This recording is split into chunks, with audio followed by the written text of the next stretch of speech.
So in the visuals, you can see how the army is seen patrolling the streets amid the massive protests that have spiraled out of control in Sri Lanka. In fact, earlier this morning, we also got visuals of the protesters who stormed the Sri Lanka's Prime Minister's office, who is also now the acting president of the country.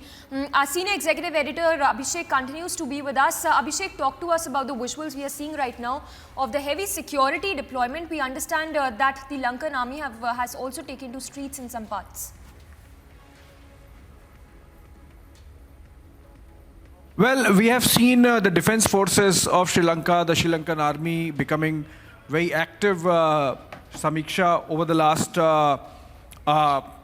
24 hours. So we have seen how they have taken over the installations of broadcast networks, state-owned broadcast networks, the TV and the radio. And subsequently, we have seen how the broadcast has been stopped. We have also seen the Air Force of Sri Lanka shepherding and taking Gotabaya Rajapaksa and his immediate family out. And now we are seeing increasingly soldiers coming out on the streets of Colombo. So I think there is a message being given.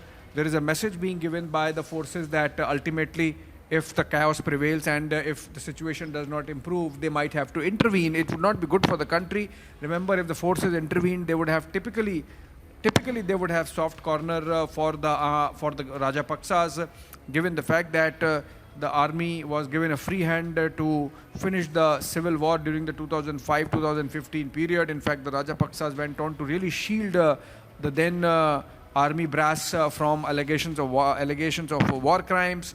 And since then, we have seen how the army has been protected. So obviously, a confrontation between the soldiers and the protesters won't be good, Samiksha. But then, given the fact that the protesters are out in the streets in full force and full numbers, and they are refusing to budge, they are refusing to go back, and every now and then we see increased mobilization, again moving towards government installations like the Prime Minister's residence we have seen happening earlier in the day, and tear gas shelling has gone on for a few hours now by the police, and despite that, the situation refuses to come down to normal.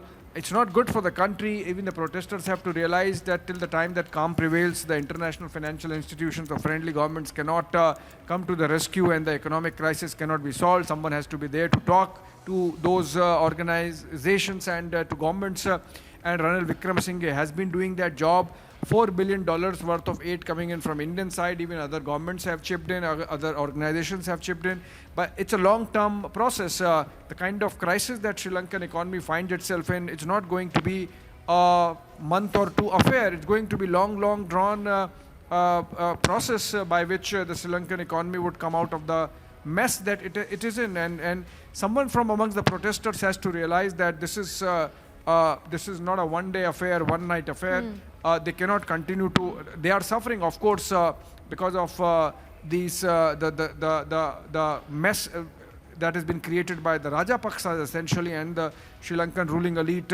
But then they have to still let them work themselves out of the crisis with international support, and that's why it is being said again and again that these protests are detrimental and counterproductive, and someone has to come. Some wise sage council has to come in and bring peace and calm back. Of course, the government is not helping. The Rajapaksas have not helped. Gotabaya Rajapaksa, in his escape, also has been provocative, Samiksha, yes, by not resigning and instead appointing Ranil Wickremesinghe in his place till the time that he is out of the country. This is not a good sign. This clearly shows that wisdom is still not prevailing, and that even the Rajapaksas, despite the fact that they have just about managed to survive the storming of the presidential palace, we are hearing these sounds of tear gas shelling by the security forces. And in fact, Samiksha, if you look at these numbers, you did not see these high numbers of security personnel also earlier. So it seems that the security is being bolstered. What is feared is a confrontation between the forces and the protesters, till now very amicable. If it turns into a confrontation, this can really lead to a bigger human tragedy, and that's something which the Sri Lankan government has to avoid. Yes. Abhishek, what is the solution from here on? Is this the only solution, firing tear gas shells at these protesters who are also getting injured as we speak while these shells are being lobbed at them?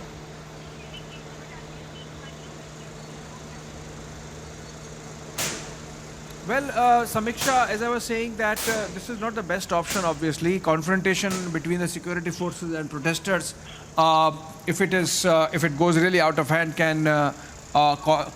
can lead to a disaster. I mean, look at the pictures that were coming in of the number of protesters who were there when the storming of the presidential palace happened. And if this continues, and if the security is bolstered, we are already seeing more number of security personnel out there on the streets.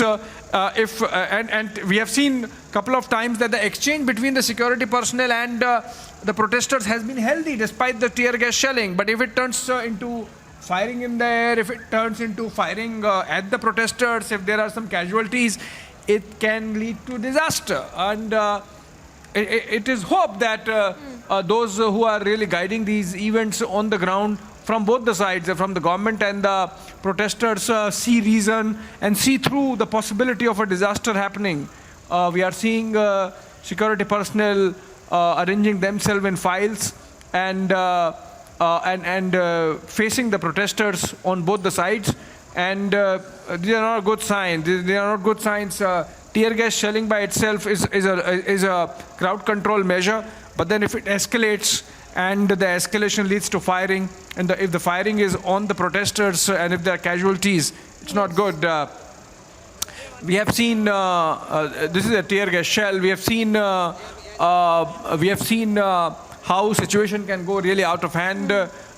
Protesters continue to troop in from outside Colombo. Still, it's not that it's just these many. They are still increasing in numbers because it seems that if there is food and basic necessities crisis in Colombo, you can imagine the situation would be worse off in hinterland areas outside of Colombo, in rest of Sri Lanka, in rural areas. And the World Food Programme has said that there is going to be a case of mass starvation if the world community does not intervene immediately. But then the world community can intervene if there is some order in Colombo, whom to talk to. That might be a big issue for the governments.